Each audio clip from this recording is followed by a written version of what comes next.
আজকে আমি বেইজিংয়ে পুতিনের সফর নিয়ে কথা বলতে চাই। তিনি মঙ্গলবার সন্ধ্যায় বেইজিংয়ে এসেছেন।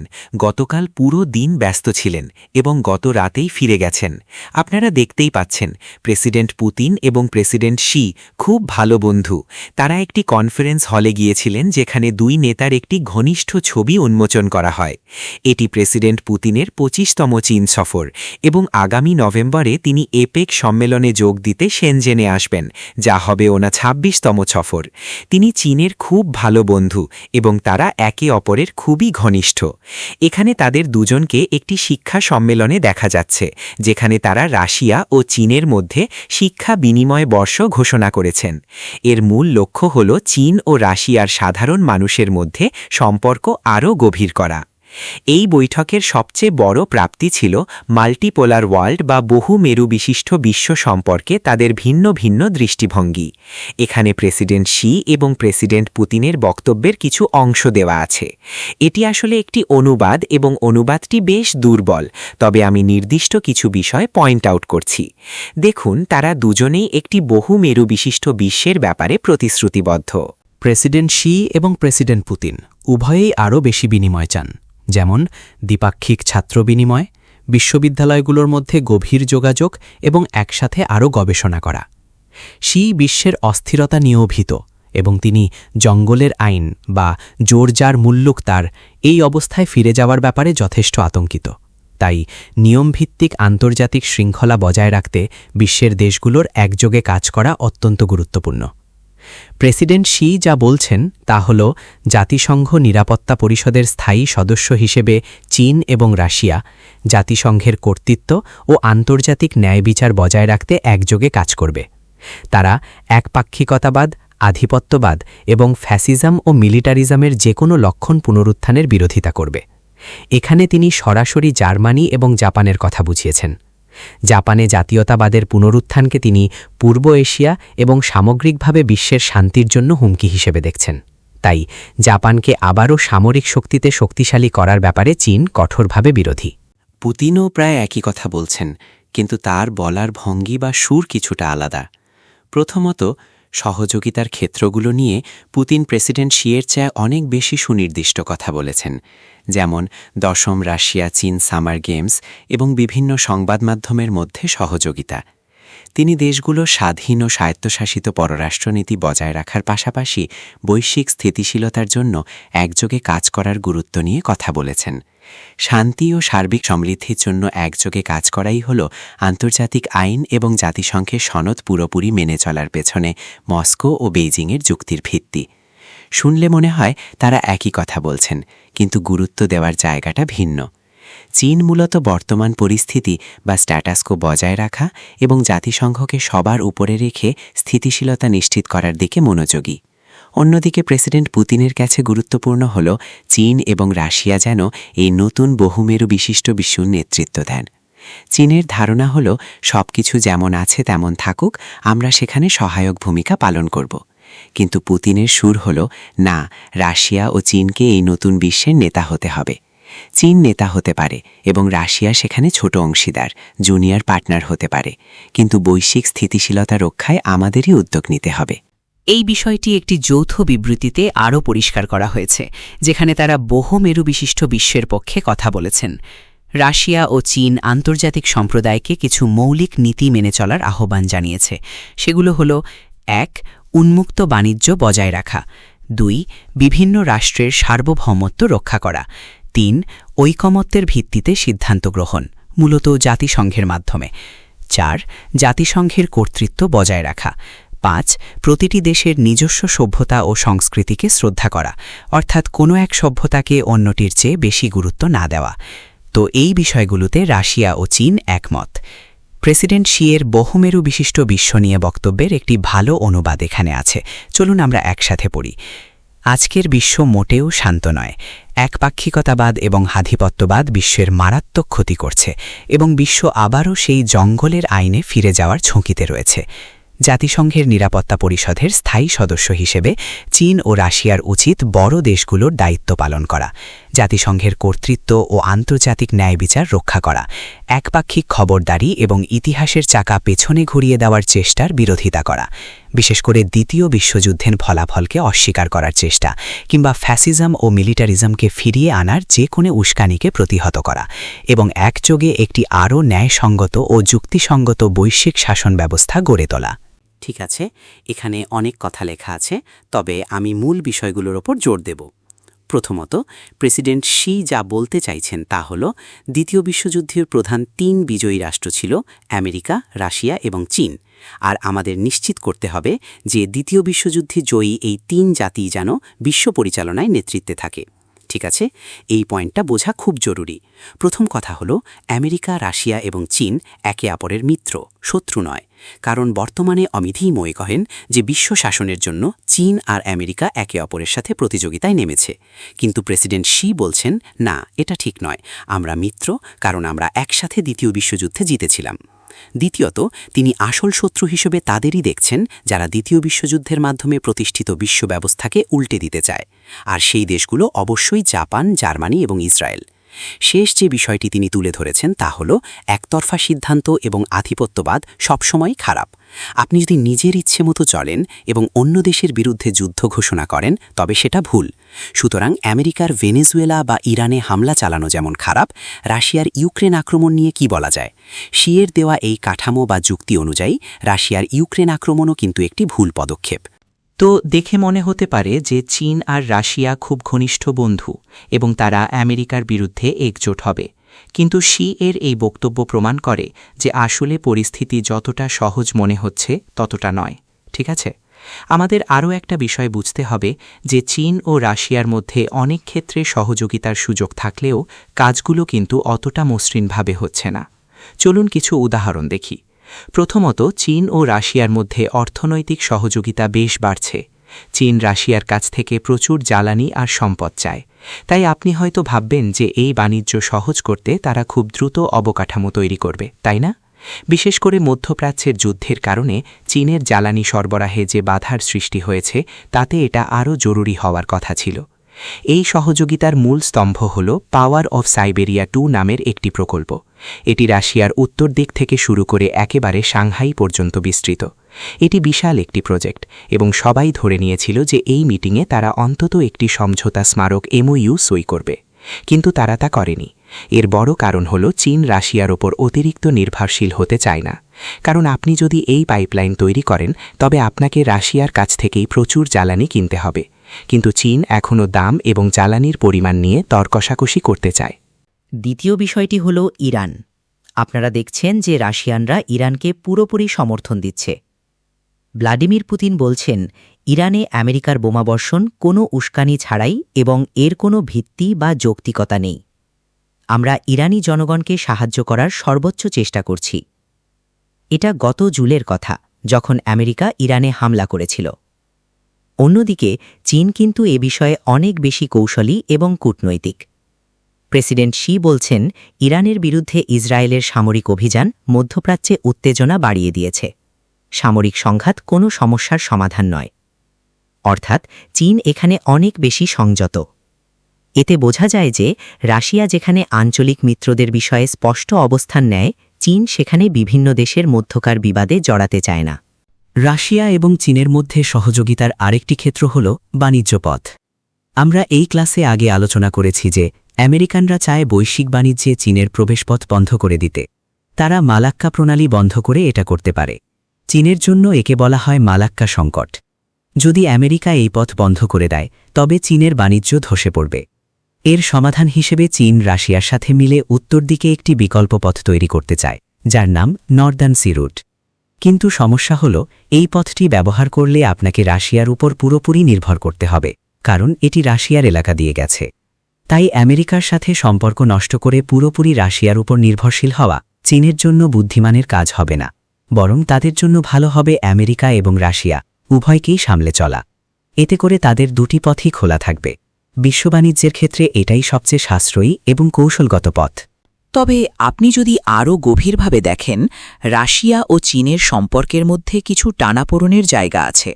প্রথমত, এই সম্পর্কটি স্পষ্টভাবে চীনের পাল্লা ভারী করছে। রাশিয়ার চীনমুখী রপ্তানির যে চার্ট, সেখানে দেখা যায় তারা মূলত জ্বালানি সম্পদ, কয়লা, এলএনজি এবং অপরিশোধিত তেল রপ্তানি করছে। আর চীন রাশিয়ায় কি রপ্তানি করে? মূলত গাড়ি, ইলেকট্রনিক্স এবং যন্ত্রপাতি। অর্থাৎ চীন রাশিয়ার কাছ থেকে কাঁচামাল নিচ্ছে, সেগুলো তাদের কারখানায় ব্যবহার করে পণ্য তৈরি করছে এবং আবার রাশিয়ার কাছেই চড়া দামে বিক্রি করছে। রাশিয়ার জন্য এটি মোটেও ভালো চুক্তি নয়, কিন্তু চীনের জন্য দারুণ। এছাড়া নির্ভরশীলতার বিষয়টিও আছে। চীন ও রাশিয়া হয়তো ভালো বন্ধু, কিন্তু দেখুন, চীনের মোট আমদানির মাত্র ৫% আসে রাশিয়া থেকে, আর তাদের মোট রপ্তানির মাত্র ৩% যায় রাশিয়ায়। অর্থাৎ অর্থনৈতিকভাবে চীন রাশিয়ার উপর খুব একটা নির্ভরশীল নয়, কিন্তু সমস্যা হয় রাশিয়ার ওপর। পশ্চিমা দেশগুলোর অর্থনৈতিক নিষেধাজ্ঞার কারণে রাশিয়া এখন চীনের ওপর প্রচণ্ডভাবে নির্ভরশীল হয়ে পড়েছে। ২০২২ সালের ফেব্রুয়ারিতে ইউক্রেন আক্রমণের পর যখন নিষেধাজ্ঞা দেওয়া হলো, তখন থেকেই চীনের ওপর তাদের নির্ভরশীলতা বাড়ছে। যুদ্ধের শুরুতে রাশিয়ার কাছে চীনা মুদ্রা ইউয়ান বা আরএমবি তেমন একটা ছিল না, কিন্তু এখন রাশিয়ার আমদানির ৪০% বেশি মেটানো হচ্ছে এই আরএমবি দিয়ে। ঠিক আছে, আরেকটা ব্যাপার হলো চীনের বিনিয়োগকারীরা রাশিয়ায় গিয়ে বিনিয়োগ করতে খুব একটা আগ্রহী নন। যুদ্ধের আগের কথা যদি বলি, এই যে দেখুন গ্রাফে, এটা হলো যুদ্ধের সময়, তখন কিছু বিনিয়োগ ছিল, তবে খুব বেশি না। আর যুদ্ধের পর তো সেটা একদম খাড়া নিচের দিকে নেমে গেছে। এখন প্রশ্ন হলো কেন? আপনারা এই ম্যাপটা দেখলে বুঝতে পারবেন। চীনারা হয়তো রাশিয়ার দূরপ্রাচ্য অঞ্চলে কিছুটা আছে, সেটা স্বাভাবিক, কারণ ওই এলাকাটা চীনের খুব কাছে। কিন্তু আপনি যত পশ্চিমের দিকে যাবেন, দেখবেন সেখানে আসলে কোনো উল্লেখযোগ্য বিনিয়োগ নেই। চীনারা রাশিয়ায় বিনিয়োগ করতে একদমই আগ্রহী না। এর পেছনে বেশ কিছু কারণ আছে। আমরা যদি একটু বিশ্লেষণ করি, তাহলে প্রথম এবং সবচেয়ে গুরুত্বপূর্ণ কারণটা হলো চীনারা রাশিয়ার উপর দেওয়া পশ্চিমা নিষেধাজ্ঞাগুলোকে মেনে চলছে। আপনি যদি রাশিয়ানদের সাথে ব্যবসা করেন, তবে পশ্চিমারা আপনাকে ব্যাংকিং সিস্টেম থেকে নিষিদ্ধ করতে পারে বা বৈশ্বিক আর্থিক ব্যবস্থা থেকে বিচ্ছিন্ন করে দিতে পারে। আর চীনা বিনিয়োগকারীদের কাছে রাশিয়ার চেয়ে পশ্চিমাদের সাথে সম্পর্ক রাখাটা অনেক বেশি গুরুত্বপূর্ণ। এটা হলো ১ নম্বর পয়েন্ট। দ্বিতীয় পয়েন্ট হল, রাশিয়া বিদেশি বিনিয়োগকারীর জন্য খুব একটা বন্ধুত্বপূর্ণ জায়গা নয়। রাশিয়ার সিস্টেমটা বেশ বন্ধ প্রকৃতির এবং সেখানে ব্যবসা করা খুব কঠিন। আপনি যদি আমেরিকায় টাকা বিনিয়োগ করেন, তবে আপনি জানেন যে আইনত এবং চুক্তির মাধ্যমে আপনি সুরক্ষিত থাকবেন। কেউ যদি আপনার সাথে প্রতারণা করে, আপনি আদালতে মামলা করতে পারেন এবং জেতার সম্ভাবনাও থাকে। কিন্তু রাশিয়ায় আপনার সাথে প্রতারণা হলে আসলে কিছু করার নেই। রাশিয়ার সিস্টেমটা এখনও অনেকটা মাফিয়া সিস্টেমের মতো। তৃতীয় কারণটি আসলে বেশ সমস্যাজনক। সেটা হলো চীনেরা রুবালের চেয়ে মার্কিন ডলারের প্রতি অনেক বেশি আগ্রহী। তারা রুবাল জমানোর চেয়ে ডলার জমানোকে বেশি গুরুত্ব দেয়। আর এটাই হলো রাশিয়া চীন সম্পর্কের মূল দোটানা। মুখে হয়তো অনেক সহযোগিতার ঘোষণা দেওয়া যায়, চীনেরা রাশিয়ায় ঘুরতে যেতে পারে, কিন্তু দিন শেষে চীনা বিনিয়োগকারীরা রুবল নয়, বরং ডলার চায়। এখানে আরেকটা চার্ট দেখুন। এটা ঠিক যে আগের চেয়ে অনেক বেশি চীনা মানুষ এখন রাশিয়ায় যাচ্ছে। বর্তমানে প্রায় ৫০,০০০ চীনা শিক্ষার্থী রাশিয়ায় পড়াশোনা করছে, কিন্তু আমেরিকার সাথে তুলনা করলে এটা কিছুই না। ২০০৮ সাল থেকে যখন চীনাদের হাতে আমেরিকায় পড়তে যাওয়ার মতো যথেষ্ট টাকা এলো, তখন সেখানে একটা বিশাল জোয়ার দেখা দিয়েছিল। চীনে হয়তো ৬০,০০০ মানুষ রাশিয়ান ভাষা শিখছে, কিন্তু বাকি সবাই শিখছে ইংরেজি। অর্থাৎ দিন শেষে চীনা সাধারণ মানুষের আগ্রহ রাশিয়ার চেয়ে পশ্চিমাদের ওপর অনেক বেশি। সহজ কথায় বললে, রাশিয়া ও চীনের সম্পর্কটা হলো টপ ডাউন বা ওপর থেকে চাপিয়ে দেওয়া, যেটা সরকার ঠিক করে দিচ্ছে। কিন্তু আমেরিকা ও চীনের সম্পর্কটা হলো বটম আপ বা নিচ থেকে গড়ে ওঠা, যেখানে সাধারণ মানুষ নিজেরাই আমেরিকানদের সাথে কাজ করতে চাইছে। তাই এই সম্পর্কটাকে আসলে সমান বলা যায় না। তো আজ আমরা যেটা দেখব তা হলো কেন এমনটা হচ্ছে, কেন চীনারা আমেরিকায় যেতে চায়, আর পুতিন এ ব্যাপারে কি করতে পারেন। এই দুটো প্রশ্নই আজ আমাদের আলোচনার মূল বিষয়। প্রথমত, এই সম্পর্কটা এমন কেন, আর দ্বিতীয়ত, এই পরিস্থিতি সামাল দিতে পুতিনের কৌশল কি। ঠিক আছে, তো এই প্রশ্নের উত্তর পেতে হলে আমাদের দ্বিতীয় বিশ্বযুদ্ধের সময়ে ফিরে যেতে হবে। দ্বিতীয় বিশ্বযুদ্ধ শেষ হয়েছে এবং আমেরিকা যুদ্ধে জিতেছে। এই ধরুন আমেরিকা, এটা ইউরোপ আর এটা পূর্ব এশিয়া। যুদ্ধ শেষ হবার পর আমেরিকা একটা সমস্যায় পড়ল। তাদের কাছে প্রচুর ফ্যাক্টরি ছিল, যেগুলো ট্যাঙ্ক, মেশিন গান আর প্লেন তৈরি করত।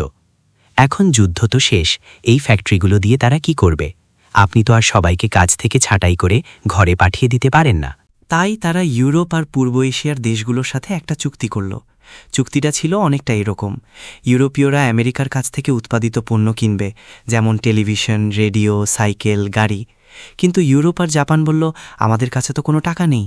আমেরিকা তখন বলল, চিন্তা করবেন না, আমরাই আপনাদের টাকা ধার দেব। শুধু পণ্যই দেব না, বরং পণ্য কেনার জন্য টাকাও ধার দেব। আর এই টাকাটাই হলো মার্কিন ডলার। ডলার আসলে ছিল একটা চুক্তির মতো। যেহেতু আমেরিকায় ইউরোপ এশিয়াকে ডলার ধার দিচ্ছিল, তাই তারা চেয়েছিল এই ডলারের যেন একটা প্রকৃত মূল্য থাকে। তাই ডলারকে সোনার সাথে যুক্ত করা হলো, গোল্ড স্ট্যান্ডার্ড।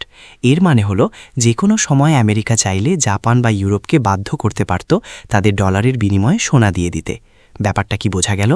আমেরিকার জন্য এটা ছিল একটা দারুণ চুক্তি। এটাকেই আমরা বলি ব্রেটেন উডস সিস্টেম 1944। এর মাধ্যমে আমেরিকা বিশ্ব বাণিজ্যকে সহজতর করেছিল, যাতে তাদের নিজেদের উৎপাদন ক্ষমতা বজায় থাকে। তারা অন্য দেশগুলোকে ডলার ধার দিত বাণিজ্যে অংশ নেওয়ার জন্য, এবং সেই ডলারের গ্যারান্টি ছিল সোনা।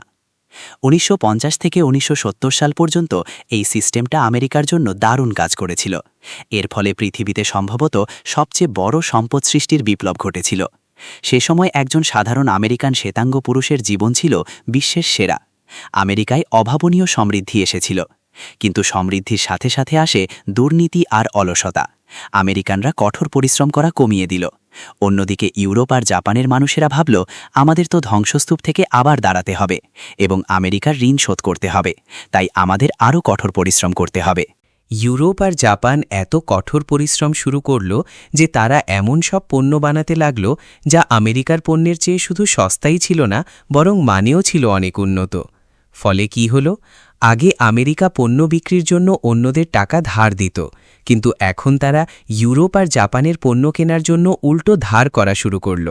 অর্থাৎ আগে যারা ঋণ দিত তারা এখন ঋণী দেশে পরিণত হল। শুধু তাই নয়, আমেরিকানরা ভাবল, আমরা তো যত খুশি টাকা ছাপাতে পারি, তাই যত ইচ্ছা খরচও করতে পারি। তারা ভিয়েতনামের মতো যুদ্ধে জড়িয়ে পড়ল, যা তারা জিততে পারেনি, কোনো বিশেষ কারণ ছাড়াই মানুষকে চাঁদে পাঠালো। এভাবে আমেরিকা অঢেল টাকা ওড়াতে শুরু করল। 1970 সালের মধ্যে সারা বিশ্ব বুঝে গেল যে আমেরিকা তাদের কাছে অনেক ঋণী, আর বিনিময়ে দেওয়ার মতো যথেষ্ট সোনা তাদের কাছে নেই। অবশেষে 1971 সালে রিচার্ড নিক্সন ঘোষণা দিলেন, আপনারা ঠিকই ধরেছেন, আমরা আপনাদের সোনা দিয়ে শোধ করতে পারব না, তাই আমরা এখন থেকে গোল্ড স্ট্যান্ডার্ড বা স্বর্ণমান পদ্ধতি থেকে সরে আসছি। তো এখান থেকেই একটা সমস্যার সৃষ্টি হয়, কারণ এখন সবার হাতেই এই ইউএস ডলার জমা আছে, কিন্তু আসলে এটার কোনো সত্যিকারের মূল্য নেই। এই সমস্যা সমাধানের জন্য নিক্সন যা করলেন তা হল তিনি এই সিস্টেমের মধ্যে জিসিসি বা মূলত আল মামলাকা আল আরাবিয়া আর সাউদিয়া বা সৌদি আরব এবং চীনকে নিয়ে আসলেন, যাতে ইউএস ডলারের চাহিদা বাড়ানো যায়। আর এভাবেই জন্ম হল পেট্রো ডলারের। কারণ এরপর থেকে আল মামলাকা আল আরাবিয়া আর সাউদিয়া তাদের এল শুধুমাত্র ইউএস ডলারেই বিক্রি করবে। এভাবেই সিস্টেমটা টিকে গেল। এখানে একটা বিষয় বোঝার আছে, আমেরিকানরা এটা কোনো সুদূরপ্রসারী চিন্তা বা কৌশলী পরিকল্পনা থেকে করেনি, বরং ততদিনে আমেরিকানরা ইউএস ডলারের নেশায় আসক্ত হয়ে পড়েছিল। আপনারা কি এই আইডিয়াটা বুঝতে পারছেন? এটা বোঝা আপনাদের জন্য খুব জরুরি। ইতিহাসের এই পর্যায়ে ইউএস ডলার ছিল গ্লোবাল রিজার্ভ কারেন্সি। মানব ইতিহাসে এর আগে কখনো এমন গ্লোবাল রিজার্ভ কারেন্সির ধারণা ছিল না, যেখানে একটি মুদ্রাই হবে অন্য সব মুদ্রার মূল্যের ভিত্তি। এর আগে এমনটা কখনো ঘটেনি। এটা কেন হলো? কারণ দ্বিতীয় বিশ্বযুদ্ধের পর আমেরিকানরা জিতেছিল এবং তারা বাকি সবার উপর নিজেদের এই সিস্টেমটা চাপিয়ে দেবার সুযোগ পেয়েছিল। আগে এটা স্বর্ণের সাথে যুক্ত ছিল, পরে তারা সেই গোল্ড স্ট্যান্ডার্ড থেকে বেরিয়ে আসে। সুতরাং এটা ইতিহাসের একটা নিছক দুর্ঘটনা মাত্র। আর এই ব্যবস্থাটা আমেরিকার জন্য, তাদের অর্থনীতির জন্য অনেক কারণেই বেশ ভয়াবহ। প্রথম কারণ হল এটা বিশ্ব বাণিজ্যের জামিনদার বা গ্যারেন্টার হিসাবে কাজ করে। এর মানে কি? এর মানে হলো আপনাকে প্রচুর পরিমাণে ডলার ছাপাতে হবে, যেটাকে বলে এক্সেস লিকুইডিটি। মানুষ যাতে ব্যবহার করতে পারে সেজন্য আপনাকে দেদারসে ডলার ছাপাতে হবে, আর এতে আপনার সিস্টেমে ইনফ্লেশন বা মুদ্রাস্ফীতি তৈরি হয়, যা নিয়ন্ত্রণ করা কঠিন। দ্বিতীয় সমস্যা হলো ওপেন ক্যাপিটাল অ্যাকাউন্ট। এর মানে হলো আমি যখন খুশি ডলার পরিবর্তন করতে পারি। টাকা যেমন দেশে আসতে পারে তেমনি দেশ থেকে চলেও যেতে পারে। হ্যাঁ, একটা দেশের মুদ্রার উপর নিয়ন্ত্রণ রাখতে চাইলে এটা বেশ সমস্যাজনক। আর তৃতীয় কারণ হল ফিনান্সিয়ালাইজেশন। যেহেতু ডলারের প্রচুর চাহিদা এবং এটা সামলানো বেশ জটিল, তাই আপনার অর্থনীতি উৎপাদনমুখী থেকে আর্থিক লেনদেন বা ফিনান্সিয়াল ভিত্তিক হয়ে যায়। সহজ কথায় ফিনান্সিয়ালাইজেশন মানে হলো জুয়া খেলা। সুতরাং আমেরিকার অর্থনীতির জন্য এটা খুব খারাপ হয়েছে। কিন্তু সমস্যা হলো, একবার যদি আপনার হাতে সহজ টাকা চলে আসে তখন আপনি সেটার নেশায় পড়ে যাবেন। আর এই সিস্টেমটা লিটিয়ে রাখা কর্প হল সাম্রাজ্য বিস্তার আর যুদ্ধ। তখন আপনার সিস্টেম বড় করাটা কোনো যুক্তি দিচ্ছে কিনা বা আপনার দেশের জন্য ভালো কিনা তা নিয়ে আপনার মাথা ব্যথা থাকে না। আপনি শুধু ডলারের চাহিদা বাড়ানোর জন্য এটা ছড়িয়ে দিতে চান, কারণ আপনি এটার উপর ভীষণভাবে আসক্ত। আর প্রয়োজনে আপনি এই ডলারকে রক্ষা করতে যুদ্ধও করবেন। এখান থেকেই চীনের প্রসঙ্গটা আসে। চীনকে গড়ে তোলার জন্য আমেরিকা তাদের নিজেদের মধ্যবিত্ত শ্রেণীকে ধ্বংস করেছে এবং তাদের উৎপাদন খাত চীনে সরিয়ে নিয়েছে। তারা চীনকে প্রযুক্তি, পুঁজি এবং বাজারের সুযোগ করে দিয়েছে। এই সব কিছুর পেছনে একমাত্র উদ্দেশ্য ছিল ইউএস ডলারের চাহিদা বাড়ানো। এই বিষয়টাই ইরানের সাথে যুদ্ধের কারণটা ব্যাখ্যা করে। ইরান এই সিস্টেমের অংশ নয়, তাই আমেরিকা ইরানকে ধ্বংস করতে চায়, যাতে অন্য সবাই এই সিস্টেমের উপর আরও বেশি নির্ভরশীল হয়ে পড়ে। এখন প্রশ্ন হল, চীন কেন এই সিস্টেমে অংশ নিতে রাজি হল? কারণ ইউএস ডলার চীনের একটা বিশাল সমস্যার সমাধান করে দিয়েছিল। সেটা হল ক্ষমতাকে নগদায়ন বা টাকা বানানো, মানিটাইজ পাওয়ার। আমি চীনের একজন প্রভাবশালী ব্যক্তি এবং আমি লাখ লাখ মানুষকে নিয়ন্ত্রণ করি, কিন্তু তাতে কি? ইউএস ডলার আমাকে আমার এই ক্ষমতাকে টাকায় রূপান্তর করার সুযোগ দিল। অর্থাৎ আমি আমার এই ক্ষমতা বা প্রভাবকে ডলারে সঞ্চয় করতে পারছি এবং সেটা আমেরিকায় পাঠিয়ে দিচ্ছি, যেখানে তা নিরাপদ থাকবে। বুঝতে পারছেন তো? এটাই হলো চীনের ক্ষমতাকে নগদায়ন করা। এখন চীনের প্রভাবশালী ব্যক্তিরা তাদের দেশের মানুষের ওপর ক্ষমতা খাটিয়ে আমেরিকায় ধনী হতে পারছে। অন্যভাবে বললে, এই অদ্ভুত সিস্টেমের মূল সুবিধাভোগী হল দুইজন। প্রথমত আমেরিকার আর্থিক খাতের অভিজাত শ্রেণী এবং দ্বিতীয়ত চীনের রাজনৈতিক প্রভাবশালী শ্রেণী। আর এ কারণেই পুতিন বা রাশিয়ার পক্ষে চীনের সাথে জোট করা এত কঠিন, কারণ চীনাদের মানসিকতাই হল ক্ষমতাকে ডলারের মাধ্যমে নগদায়ন করা। তাদের কাছে ডলারই সব, রাশিয়ার সাথে সম্পর্কটা অত গুরুত্বপূর্ণ নয়। এ পর্যন্ত কি সব পরিষ্কার? কোনো প্রশ্ন আছে? চিন্তা করে দেখুন, বর্তমানে চীনের সমাজের মূল লক্ষ্যই হল যত বেশি সম্ভব ইউএস ডলার জোগাড় করা। তাই সন্তানকে ইংরেজি শেখানোর জন্য বা আমেরিকান ডিগ্রি নেওয়ার জন্য আমেরিকায় পাঠানোটা তাদের স্ট্র্যাটেজিরই অংশ। কারণ চীনের নিজস্ব মুদ্রা আরএমবির এককভাবে কোনো মূল্য নেই। কিন্তু আপনি যদি আরএমবিকে ডলারে রূপান্তর করেন, তবেই সেটার মূল্য তৈরি হয়। এ কারণেই আমেরিকা ও চীনের সম্পর্কটা এমন, এবং রাশিয়া চাইলেও এই সম্পর্কের মাঝে ঢুকতে পারছে না। কারণ রাশিয়ার আসলে চীনের প্রভাবশালী মহলের জন্য দেওয়ার মতো তেমন কিছু নেই। উল্টো চীনারা মনে করে সারা বিশ্বে রাশিয়ার এই সামরিক তৎপরতা আসলে তাদের জন্য একটা আপদ। তো পুতিনের পরিকল্পনাটা কি?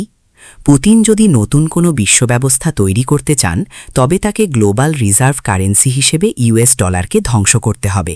এটাই তার মিশন, এটাই তার মূল চাল। তিনি যদি আমেরিকান সাম্রাজ্য ধ্বংস করতে চান, তবে তাকে ডলারের মূল্য কমাতে হবে। আর সেটা করার একমাত্র পথ হল সারা বিশ্বে ডলারের চাহিদা কমিয়ে দেওয়া। আরেকটা বিষয় পরিষ্কার করা দরকার, সব আমেরিকান কিন্তু মনে করে না যে ডলারের এই গ্লোবাল রিজার্ভ কারেন্সি থাকাটা ভালো।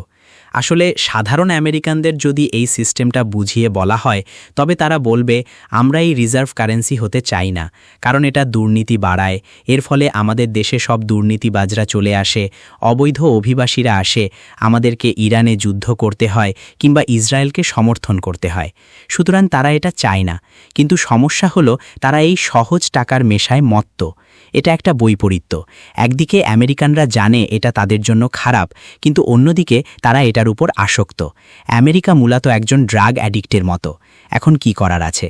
এখন একটাই পথ খোলা আছে, সেটা হলো ফোর্সড উইথড্রয়াল বা জোর করে নেশা ছাড়ানো, অর্থাৎ আমেরিকার টাকা ছাপানোর ক্ষমতা কেড়ে নেওয়া।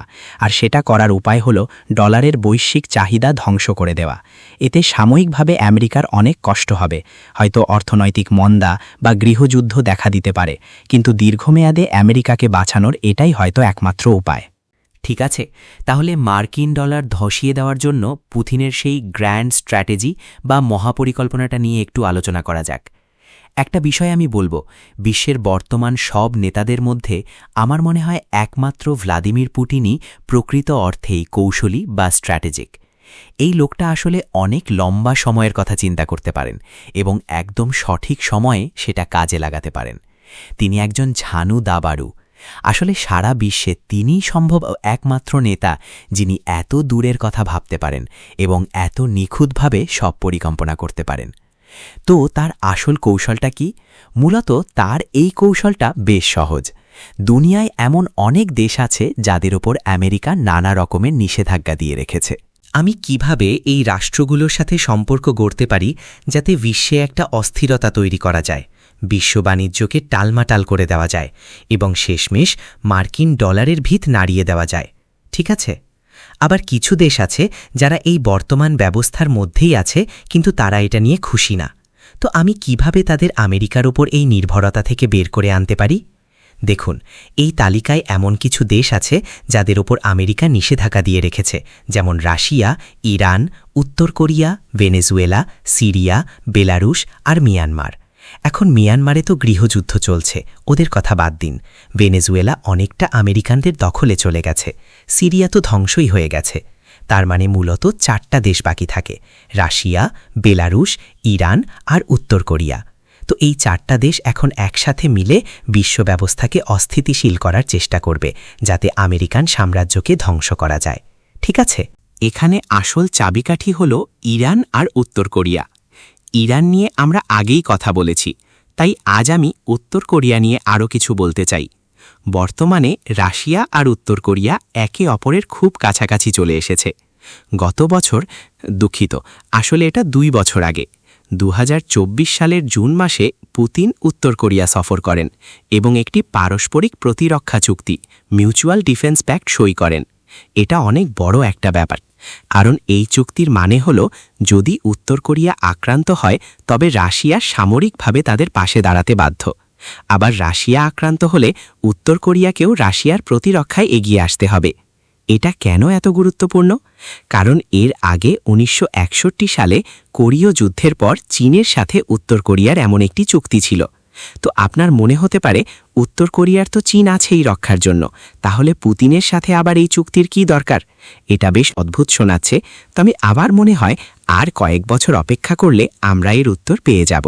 আরেকটা বিষয় মাথায় রাখতে হবে যে কিম জং উন ইউক্রেন যুদ্ধে রাশিয়ার প্রতি পূর্ণ সমর্থন দেখিয়েছেন, এমনকি তিনি 10,000 সৈন্য পাঠিয়েছেন ইউক্রেনে।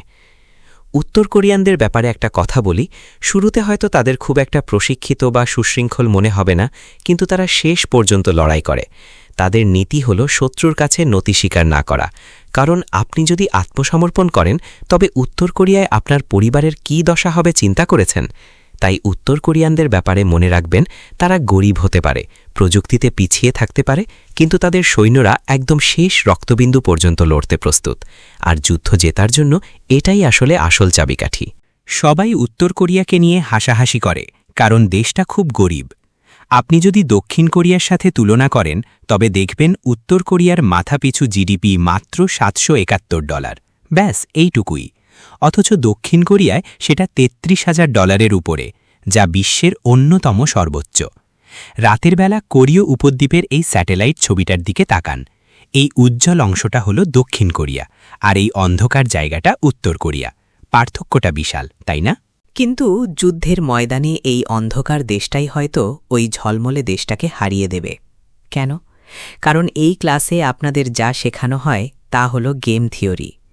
আপনি যদি যুদ্ধের ইতিহাস দেখেন যে কারা যুদ্ধে জেতে, তবে দেখবেন বিজয়ী সমাজগুলোর 3টে বৈশিষ্ট্য থাকে। তাদের প্রাণশক্তি থাকে, তারা উন্মুক্ত হয় এবং তাদের মধ্যে দৃঢ় একতা থাকে। একটা জিনিস বোঝা খুব জরুরি, আপনি যত গরিব হবেন আপনার মাঝে এই উদ্যম আর একতা থাকার সম্ভাবনা তত বেশি। এখন আপনি হয়তো বলবেন, এটা তো পাগলের মতো কথা। দক্ষিণ কোরিয়া ধনী, তাদের প্রযুক্তি আছে, প্রচুর অস্ত্র আছে এবং আমেরিকানদের সমর্থন আছে। কিন্তু পশ্চিমা পুঁজিবাদী সমাজগুলোর সমস্যা হল তারা অনেক বেশি ব্যক্তিকেন্দ্রিক হয়ে যায়, সেই সাথে অলস এবং সমাজে অসমতা বেড়ে যায়। আপনি তাদের জন্মহার দেখলেই সেটা বুঝবেন। উত্তর কোরিয়ায় সন্তান জন্মদানের হার এখনও 1.81। এটা খুব ভালো না হলেও দক্ষিণ কোরিয়ার দিকে তাকান, সেখানে এই হার মাত্র 0.81। তার মানে আগামী 50 বছরে দক্ষিণ কোরিয়া তার 80% মানুষ হারিয়ে ফেলবে। উত্তর কোরিয়াও মানুষ হারাবে, কিন্তু কোনো যুদ্ধ না হলেও যদি এভাবেই চলতে থাকে তবে এক সময় দক্ষিণ কোরিয়া বিলীন হয়ে যাবে, কিন্তু উত্তর কোরিয়া ঠিকই টিকে থাকবে। আর একটা পার্থক্য হলো, আপনি যখন গরিব হন তখন আপনার মরার ভয় থাকে না, আপনার হারানোর কিছু নেই। কিন্তু আপনি যখন ধনী হন তখন আপনি অনেক দিন বাঁচতে চান। তো উত্তর কোরিয়াকে যা করতে হবে তা হলো স্রেফ এটা বলা, দেখো আমাদের কাছে প্রচুর কামান আছে, আর এই যে দেখছেন সিউল শহর, এটা সীমানার কত কাছে। উত্তর কোরিয়া কেবল বলবে, হয় আমাদের প্রচুর টাকা দাও, না হলে আমরা হামলা করব। আর দক্ষিণ কোরিয়ানরা বলবে, টাকা নিয়ে যাও, দয়া করে আমাদের মেরো না। এর ফলে দক্ষিণ পূর্ব এশিয়ায় এক ভয়াবহ উত্তেজনা তৈরি হবে এবং জাপান ও আমেরিকাকে এখানে নাক গলাতে হবে। এখন পুতিনের সেই প্রতিরক্ষা চুক্তির মানে বোঝা যাচ্ছে। উত্তর কোরিয়া যদি এই অঞ্চলে একটা সমস্যা তৈরি করতে পারে তবে সেটা জাপান আর আমেরিকার জন্য বিশাল মাথা ব্যথার কারণ হবে। মনে রাখবেন, আমেরিকা ইতিমধ্যেই ইরান নিয়ে ব্যস্ত। দক্ষিণ কোরিয়াকে রক্ষা করার মতো বাড়তি শক্তি বা সৈন্য তাদের হাতে নেই, আর এটাই চরম অস্থিতিশীলতা তৈরি করবে। ঠিক আছে, এবার পরবর্তী বিষয়ে যাওয়া যাক। বন্ধুরা, এবার জার্মানির কথা বলি। রাশিয়া ইউক্রেন আক্রমণ করার পর ইউরোপ আর আমেরিকা রাশিয়ার ওপর কঠোর নিষেধাজ্ঞা দেয়। সমস্যা হল, জার্মানি তাদের অর্থনীতির চাকা সচল রাখতে রাশিয়ার সস্তা জ্বালানির ওপর নির্ভরশীল ছিল। এই রুশ জ্বালানি হারিয়ে তাদের এখন কোনো উপায় নেই আমেরিকার কাছ থেকে 50% বেশি দামে এলএনজি কেনা ছাড়া। এই চার্ট থেকে ইউরোপের অর্থনীতির ওপর এর প্রভাবটা বুঝুন। 2019 সালে তারা আমেরিকানদের কাছ থেকে খুব একটা জ্বালানি কিনত না, কিন্তু 2025 সালের মধ্যে তারা প্রচুর কিনছে। আর আবারও বলছি, এটার দাম রুশ জ্বালানির চেয়ে 50% বেশি। এটা বিশেষ করে জার্মানির অর্থনীতির জন্য খুব ভয়াবহ হয়েছে। এই গাঢ় লাল রেখাটা হলো জার্মানি। দেখতেই পাচ্ছেন তাদের অর্থনীতির পতন কতটা দ্রুত হয়েছে। ফ্রান্স, ইতালি, স্পেন বা ব্রিটিশদের চেয়েও অনেক বেশি। জার্মানি আসলে এই যুদ্ধের কারণে মারাত্মকভাবে ক্ষতিগ্রস্ত হচ্ছে। ঠিক আছে, আরেকটি বিষয় হলো, ইউরোপে এখন প্রচুর মানুষ অভিবাসী হিসেবে আসছে। ইউরোপের কিছু জায়গায়, বিশেষ করে স্ক্যান্ডিনেভিয়ান দেশগুলোতে যেমন সুইডেনে, অভিবাসীদের সংখ্যা প্রায় 20% পৌঁছেছে। জার্মানিও এই অভিবাসন নিয়ে বেশ চাপের মধ্যে আছে। তো এখানে মূলত দুটি ধারা কাজ করছে। একদিকে প্রচুর অভিবাসী ইউরোপে প্রবেশ করছে, যা স্থানীয়দের নিজস্ব পরিচয়ের জন্য হুমকি হয়ে দাঁড়াচ্ছে, আর অন্যদিকে রয়েছে ইউক্রেন যুদ্ধ। এই পরিস্থিতিতে এএফডি এর মতো দলগুলো, যারা অভিবাসন এবং ইউক্রেন যুদ্ধ উভয়েরই ঘোর বিরোধী, তাদের জনপ্রিয়তা হু হু করে বাড়ছে। সত্যি বলতে, জার্মানিতে যদি সুষ্ঠু নির্বাচন হয় তবে কোনো এক পর্যায়ে এই এএফডি জয়লাভ করবে। এর মানে দাঁড়াচ্ছে, জার্মানরা আসলে এখন যুদ্ধের পথ বেছে নিচ্ছে। আপনারা দেখতে পাচ্ছেন, 2016 সালে জার্মানির সামরিক ব্যয় খুব একটা বেশি ছিল না, কিন্তু এখন তারা সামরিক খাতে বিশাল বিনিয়োগ করতে যাচ্ছে। কেন? কারণ তাদের পরিকল্পনা হল 2029 সালের মধ্যে ইউক্রেনে জার্মান সৈন্য মোতায়েন করা। ইউরোপ এখন একটি টোটাল ওয়ার বা সর্বাত্মক যুদ্ধের দিকে এগোচ্ছে। রাশিয়ার বিরুদ্ধে লড়াই করার জন্য তারা তাদের পুরো সমাজ ব্যবস্থাকেই যুদ্ধের উপযোগী করে সাজাচ্ছে। এখন রাশিয়ার কথা বলি। সবাই বলছে রাশিয়া এখন প্রচণ্ড অর্থনৈতিক চাপের মুখে আছে। এটা ঠিক যে রাশিয়ানরা আসলে সামরিক খাতে আগের চেয়ে অনেক বেশি টাকা খরচ করছে। যুদ্ধ শুরুর পর রাশিয়ার সামরিক ব্যয়ে যে বিশাল লাভ বা উল্লম্ঘন হয়েছে তা আপনারা দেখতেই পাচ্ছেন। তবে একটা জিনিস মাথায় রাখতে হবে যে তাদের মোট জিডিপির তুলনায় এই খরচ এখনও বেশ কম। যেমন সৌদি আরব তাদের জিডিপির 10% বেশি সামরিক খাতে খরচ করে, চীন করে প্রায় 2 থেকে 3%, আমেরিকা করে 4 থেকে 5%। রাশিয়ানরাও বর্তমানে প্রায় একই হারে খরচ করছে, অর্থাৎ রাশিয়ার সামনে এখনও খরচ বাড়ানোর অনেক সুযোগ আছে। পুতিন এখনও দাবি করেন যে ইউক্রেন যুদ্ধ কোনো পূর্ণাঙ্গ যুদ্ধ নয়, বরং একটি স্পেশাল মিলিটারি অপারেশন। যেদিন পুতিন এটাকে পূর্ণাঙ্গ যুদ্ধ হিসেবে ঘোষণা করবেন, সেদিন তাদের পুরো অর্থনীতি যুদ্ধের দিকে মোড় নেবে। তখন সামরিক খাতে খরচ এক লাফে অনেক বেড়ে যাবে। রাশিয়া এখনও সেই পর্যায়ে পৌঁছায়নি। এখন রাশিয়ার জন্য পুতিনের পরিকল্পনা কি? পুতিন আসলে ইউরোপের সাথে সরাসরি যুদ্ধ করতে চান না, কারণ সেটা রাশিয়া এবং ইউরোপ উভয় পক্ষের জন্যই বিপর্যয়কর হবে। কিন্তু তিনি বুঝতে পারছেন যে ইউরোপের ভেতরেই একটি গৃহযুদ্ধ দানা বাঁধছে। এএফডির মতো ডানপন্থী দলগুলোর জনপ্রিয়তা বাড়ছে, কারণ তারা যুদ্ধ এবং অভিবাসন বিরোধী। তাই পুতিনকে যা করতে হবে তা হল জার্মানিকে যুদ্ধে বাধ্য করা এবং এই যুদ্ধকে দীর্ঘস্থায়ী করা, যাতে একে একটি ক্ষয়িষ্ণু যুদ্ধে ওয়ার অফ অ্যাট্রিশনে পরিণত করা যায়। কেন? কারণ যুদ্ধ যত দীর্ঘ হবে ইউরোপের দেশগুলোর ভেতরে তত বেশি রাজনৈতিক অস্থিরতা তৈরি হবে, বিশেষ করে যখন সাধারণ তরুণদের যুদ্ধে যাওয়ার জন্য তলব করা হবে। আর যদি তেমনটা ঘটে তবে এএফটির মতো ডানপন্থী রাজনৈতিক দলগুলো শেষ পর্যন্ত ক্ষমতায় আসবে। পুতিন এটা কিভাবে জানেন? কারণ ঐতিহাসিকভাবে এটাই সত্য। প্রথম বিশ্বযুদ্ধের সময় রাশিয়ার ঠিক এমনটাই ঘটেছিল যখন বলশেভিকরা ক্ষমতায় আসে। জার্মানিতেও প্রায় একই পরিস্থিতি তৈরি হয়েছিল যখন কমিউনিস্টরা প্রায় ক্ষমতায় চলে এসেছিল। সুতরাং যুদ্ধ রাজনৈতিক অস্থিরতা তৈরি করে এবং যুদ্ধ যত দীর্ঘ হয় অস্থিরতাও তত বাড়ে। মূলত পুতিন যা করতে চান তা হল ইউরোপে একটি গৃহযুদ্ধ পরিস্থিতি তৈরি করা, যাতে এই রাশিয়াপন্থী ডানপন্থী দলগুলো ক্ষমতায় আসতে পারে এবং পরে ইউরোপ, জার্মানি ও রাশিয়ার মধ্যে একটি শক্তিশালী জোট গঠন করা যায়। এই পরিকল্পনার প্রথম অংশ হল উত্তর কোরিয়াকে ব্যবহার করে দক্ষিণ পূর্ব এশিয়ায় যতটা সম্ভব রাজনৈতিক অস্থিরতা তৈরি করা, আর দ্বিতীয় অংশ হল ইউরোপের সাথে যুদ্ধে জড়িয়ে ইউরোপকে রাজনৈতিকভাবে অস্থিতিশীল করে তোলা এবং এই ডানপন্থী দলগুলোকে ক্ষমতায় আসার সুযোগ করে দিয়ে তাদের সাথে মিত্রতা করা। ঠিক আছে, এবার আসা যাক গ্লোবাল সাউথ বা বিশ্বের দক্ষিণের দেশগুলোর প্রসঙ্গে। গ্লোবাল সাউথের দেশগুলোর ব্যাপারে মজার বিষয় হল রাশিয়া তাদের প্রতি, বিশেষ করে আফ্রিকার দেশগুলোর প্রতি অত্যন্ত সহায়ক ভূমিকা পালন করে আসছে। ইউক্রেন আক্রমণের পর গ্লোবাল সাউথে পুতিনের সমর্থন নাটকীয়ভাবে বেড়েছে, যা আপনারা এই ম্যাপটি দেখলেই বুঝতে পারবেন। এখন প্রশ্ন উঠতে পারে, রাশিয়া ইউক্রেন দখল করল, অথচ মানুষ কেন রাশিয়াকে সমর্থন করছে? এর উত্তর হল ন্যারেটিভ বা দৃষ্টিভঙ্গি। পশ্চিমা দেশগুলোর চোখে ইউক্রেন একটি নিরীহ দেশ আর রাশিয়া হল দখলদার, তাই স্বাভাবিকভাবেই রাশিয়া এখানে ভুল করছে। কিন্তু আপনি যদি পশ্চিমা বিশ্বের বাইরের কেউ হন, অর্থাৎ গ্লোবাল সাউথের মানুষ হন, তবে আপনার কাছে মনে হবে যে পশ্চিমারা হল এক সাম্রাজ্যবাদী গুন্ডা আর রাশিয়া কেবল নিজের অস্তিত্বের জন্য রুখে দাঁড়িয়েছে। ন্যাটো খুব বেশি সীমানা বাড়াচ্ছিল, ইউক্রেনকে পশ্চিমারা নিজেদের দলে টানছিল, তাই রাশিয়া কেবল নিজেকে রক্ষা করার চেষ্টা করছিল। আর ঈশ্বরকে ধন্যবাদ যে পুতিন এবং রাশিয়ার অন্তত আমেরিকার বিরুদ্ধে বুক টান টান করে দাঁড়ানোর ক্ষমতা আছে, কারণ আমরা যারা গ্লোবাল সাউথে আছি তারা দীর্ঘকাল ধরে আমেরিকার হাতে নিগৃহীত হয়েছি। তাই রাশিয়ানদের প্রতি এই সমর্থন বিশেষ করে আফ্রিকায় অনেক বেশি, কারণ তারা গত ২০ বছর ধরে পশ্চিমা সাম্রাজ্যবাদের শিকার হয়েছে। আফ্রিকার দেশগুলোর সাথে রাশিয়ার সহযোগিতার স্তরটি একবার দেখুন। আপনারা দেখতে পাচ্ছেন সেখানে প্রচুর বাণিজ্য হচ্ছে, পাশাপাশি চলছে সামরিক সহযোগিতা, পারমাণবিক বিদ্যুৎ কেন্দ্র নির্মাণ, তেল অনুসন্ধান এবং নিকেল উৎপাদনের কাজও চলছে। এছাড়া আফ্রিকার অনেক জায়গায় রাশিয়ার ভাড়াটে সৈন্যরা সক্রিয় রয়েছে। তারা সাধারণত মহাদেশের নিয়ন্ত্রণ ধরে রাখতে আমেরিকা সমর্থিত গোষ্ঠীগুলোর বিরুদ্ধে লড়াই করে। চীনও আফ্রিকায় ব্যাপক সক্রিয়, তবে চীনের মূল ফোকাস হল অর্থনৈতিক উন্নয়ন, সামরিক হস্তক্ষেপ নয়। কিন্তু রাশিয়ানরা আফ্রিকায় ফুল স্পেকট্রাম স্ট্র্যাটেজি বা সব ধরনের কৌশল ব্যবহার করছে। তারা মানুষের মন জয় করার চেষ্টা করছে। আমরা এটা বুঝতে পারি কারণ রাশিয়ানরা প্রোপাগান্ডা বা প্রচারণার পেছনে প্রচুর শ্রম দেয়। যেখানেই রাশিয়ার পতাকা দেখবেন, বুঝবেন সেখানে তাদের প্রচারণার কাজ চলছে। চীন কিন্তু আফ্রিকায় প্রচারণার পেছনে তেমন বিনিয়োগ করে না।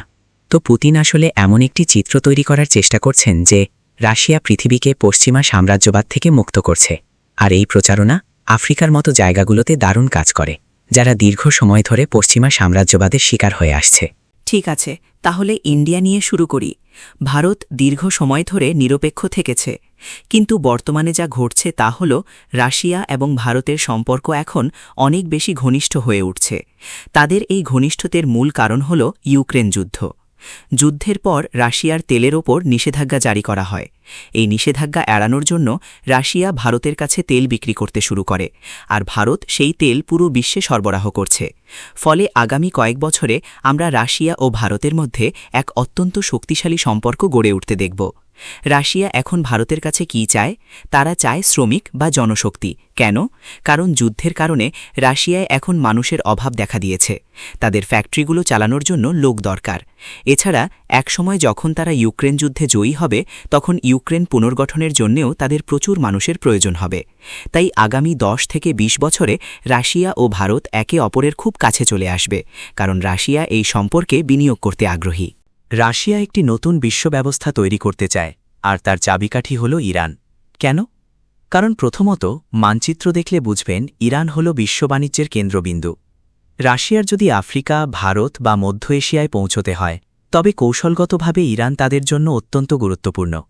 আবার কাস্পিয়ান সাগরের কারণে রাশিয়ার পক্ষে ইরানের সাথে ব্যবসা করাও খুব সহজ। রাশিয়া ভালোভাবেই বোঝে যে বিশ্বের সাথে বাণিজ্য করার জন্য ইরানই তাদের প্রধান পথ, আর ঠিক এই কারণেই আমেরিকানরা ইরানকে আক্রমণ করছে। ইরানকে আক্রমণ করার মাধ্যমে আমেরিকানরা রাশিয়ার বিশ্ব বাণিজ্যের পথ বন্ধ করে দিতে চায়, অথবা অন্ততপক্ষে এতে বিঘ্ন ঘটাতে চায়। এই কারণেই তৃতীয় বিশ্বযুদ্ধের অন্যতম প্রধান দুটি রণক্ষেত্রের একটি হতে যাচ্ছে ইরান। প্রথমটি অবশ্যই ইউক্রেন, যা ইউরোপ ও রাশিয়ার মধ্যে লড়াই, আর দ্বিতীয় বড় রণক্ষেত্রটি হবে ইরানে, যেখানে লড়াই হবে ইরান ও আমেরিকার মধ্যে। এই প্রেক্ষাপটেই কিন্তু ইসরায়েল এত গুরুত্বপূর্ণ হয়ে উঠেছে। কেন ইসরায়েল এত জরুরি? কারণ ইসরায়েল হল এই অঞ্চলে আমেরিকার একটি শক্তিশালী দুর্গ। পুতিন যদি তার চালগুলো ঠিকমতো চালেন তবে এই পুরো অঞ্চল রাশিয়ার প্রভাব বলয়ের মধ্যে চলে যেতে পারে। তাই রাশিয়ার প্রভাব ঠেকানোর জন্য আমেরিকার গ্যারান্টি হল ইসরায়েল। আমেরিকানরা ইসরায়েলকে এত সমর্থন দেওয়ার প্রধান কারণই হল যাতে তারা রাশিয়াকে নিয়ন্ত্রণে রাখতে পারে। ব্যাপারটা কি পরিষ্কার সবার কাছে? ঠিক আছে, সবশেষে জাপান নিয়ে কিছু কথা বলি। আমেরিকার মূল কৌশল হল জাপানকে ব্যবহার করে চীনকে ঠেকিয়ে রাখা। কিন্তু জাপানিরা এই আইডিয়াটা খুব একটা পছন্দ করছে না, কারণ দীর্ঘ সময় ধরে জাপান আমেরিকার একটি অনুগত রাষ্ট্র হিসেবে ছিল এবং এর জন্য তাদের অনেক আত্মত্যাগ করতে হয়েছে।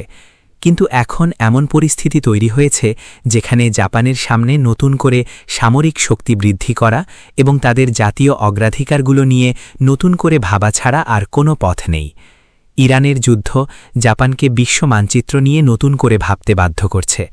জাপান মূলত জ্বালানি আমদানির উপর অনেক বেশি নির্ভরশীল। তাদের ইতিহাসের দীর্ঘ সময় ধরে তারা মধ্যপ্রাচ্য থেকে জ্বালানি সংগ্রহ করত, কিন্তু এখন সেই জ্বালানির পথগুলো অনিশ্চিত হয়ে পড়েছে। এখন তাদের সামনে দুটি অপশন, হয় রাশিয়ার উপর নির্ভর করা, না হয় আমেরিকার উপর। আপনারা হয়তো ভাববেন জাপান তো অনায়াসেই আমেরিকা থেকে তেল কিনতে পারে, আমেরিকাও ঠিক তাই মনে করে। কিন্তু এর আগে যখন এমনটা হয়েছিল সেটা ছিল দ্বিতীয় বিশ্বযুদ্ধের আগে। সেই সময় জাপান তাদের তেলের 90% আমেরিকা থেকে পেত। কিন্তু জাপান যখন অনেক বেশি শক্তিশালী হতে শুরু করল, আমেরিকা তখন জাপানের ওপর নিষেধাজ্ঞা অর্থাৎ এম্বার্গো জারি করে। তখন জাপানের হাতে আর কোনো উপায় ছিল না, তাই তারা তেলের খোঁজে দক্ষিণ পূর্ব এশিয়া আক্রমণ করে এবং আমেরিকার ওপর হামলা চালায়। ফলে জাপান আর নিজেদের এমন পরিস্থিতিতে ফেলতে চায় না যেখানে তারা তেলের জন্য পুরোপুরি আমেরিকার ওপর নির্ভরশীল থাকবে, কারণ গতবার এর ফলাফল তাদের জন্য মোটেও ভালো হয়নি। তাই জাপান এখন আমেরিকার কাছ থেকে এলএনজি যেমন কিনছে, তেমনি রাশিয়ার সাথেও সম্পর্ক ঠিক রাখতে চাইছে যাতে তারা রাশিয়া থেকেও তেল কিনতে পারে। জাপানিদের জন্য আরেকটি সমস্যা হলো তারা দীর্ঘ সময় ধরে আমেরিকার ট্রেজারি বন্ড ইউএস ট্রেজারিস কিনে আসছে। চীন যেমন বুঝতে পেরেছে যে আমেরিকানদের উপর খুব একটা ভরসা করা যায় না, তারা অতিরিক্ত টাকা ছাপাচ্ছে এবং অনেক বেশি ঋণে ডুবে আছে, তাই চীন এখন ডলার বা আমেরিকান বন্ড বিক্রি করে দিচ্ছে। কিন্তু জাপান উল্টো আরও বেশি করে আমেরিকান বন্ড কিনছে। এখন প্রশ্ন হলো, এই বন্ডের দাম আগের মতো না থাকা সত্ত্বেও জাপান কেন তা কিনছে? এর উত্তর হলো, এটি আসলে আমেরিকানদের দেওয়া এক ধরনের ভর্তুকি বা ঘুষের মতো। যেহেতু জাপানে অনেক আমেরিকান সৈন্য আছে, জাপান আসলে একটি কলোনির মতো। তারা আমেরিকানদের এক ধরনের ঘুষ দেয় যাতে আমেরিকা তাদের রক্ষা করে এবং তাদের নিজস্ব কাজে খুব একটা হস্তক্ষেপ না করে। আর এই কাজটি তারা করে ইয়েন ক্যারি ট্রেডের মাধ্যমে। এটি একটি অদ্ভুত পদ্ধতি। জাপানি ব্যাংকগুলো তাদের কর্পোরেশনগুলোকে 0% সুদে টাকা ধার দেয়, অর্থাৎ একদম বিনামূল্যে টাকা। বড় কোনো জাপানি কোম্পানি এই টাকা নিয়ে 5% সুদে আমেরিকান হ্যাজারি বন্ড কেনে। তার মানে এটি কার্যত একদম ফ্রি মানি বা বিনামূল্যে পাওয়া টাকা। কিন্তু সমস্যা হলো, এটি জাপানি অর্থনীতির জন্য বিশাল সমস্যা তৈরি করছে। রাজনৈতিক পরিস্থিতি যত খারাপ হচ্ছে, জাপানের হাতে আর কোনো বিকল্প থাকছে না। তাদের এখন আমেরিকা থেকে সেই টাকা ফিরিয়ে নিতে হবে, অর্থাৎ আমেরিকান বন্ড বিক্রি করে দিতে হবে। তাই আমেরিকার জন্য এখন জরুরি হলো জাপান বা চীনের মতো দেশগুলোকে বাধ্য করা যেন তারা ক্রমাগত আমেরিকান বন্ড কিনতেই থাকে। আর ইরানের এই যুদ্ধ আসলে বিশ্বের জ্বালানি সরবরাহের ওপর নিয়ন্ত্রণ রাখারই একটি অংশ। আমেরিকার হাতে সময় ফুরিয়ে আসছে, বুঝলেন কেন বলছি? কারণ যত বেশি মানুষ ইউএস ডলার বিক্রি করে দিচ্ছে এবং যত বেশি মানুষ আমেরিকার ট্রেজারি বন্ড কিনতে অস্বীকার করছে, ততই কিছু নির্দিষ্ট সমস্যা দেখা দিচ্ছে। প্রথম সমস্যা হল ঋণের সুদ। এই মুহূর্তে আমেরিকার ঋণের পরিমাণ $39 ট্রিলিয়ন।